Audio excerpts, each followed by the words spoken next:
Alright guys, this is Beautiful Braids showing you how to trim your braids after they're done. So this client is done but not really done yet. So the braids are all spiky. I don't know if you could see that.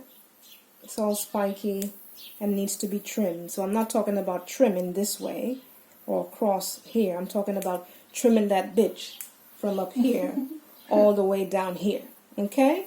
So a lot of braiders will leave your braids like this and be like, you're all good, pay me that money, girl. Bye, see ya. Because they don't want to spend the time to actually take each braid and trim it. Because if you don't, what happens is those girls, they go home, or those guys, and when they sleep at night, it pricks them. Right? Those little spiky bits are going to go through the clothes, your negligee, your lingerie, and it's going to prick your breasts and your chest at night. Okay?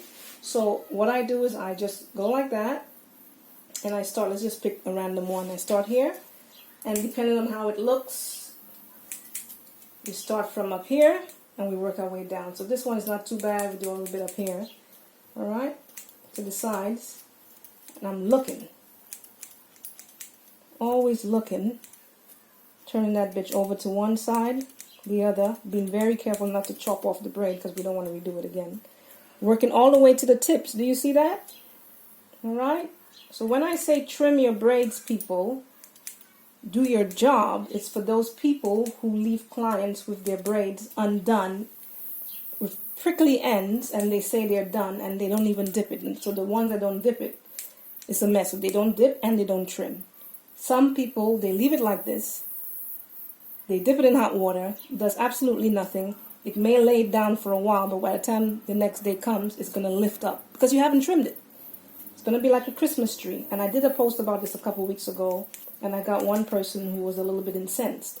At the end of the day, I'm not talking to that person. I'm talking to everyone to let them know this is how I do my braids, and this is the standard of braids that I do. And it's really important to me that you know what you should be getting when you do go and you pay that money. You want to get the best service, okay? So after I finish trim that bitch from the top to the bottom, at the end here, I usually take out a little scraggly bit. And this is what I do. And I go, and it's done. And that's one, and I'll be doing the rest of them like this. And that's how I, me, Beautiful Braids, does my braids, and that's how they look when they come out so pretty and clean and professional. Thank you very much. Have a good night.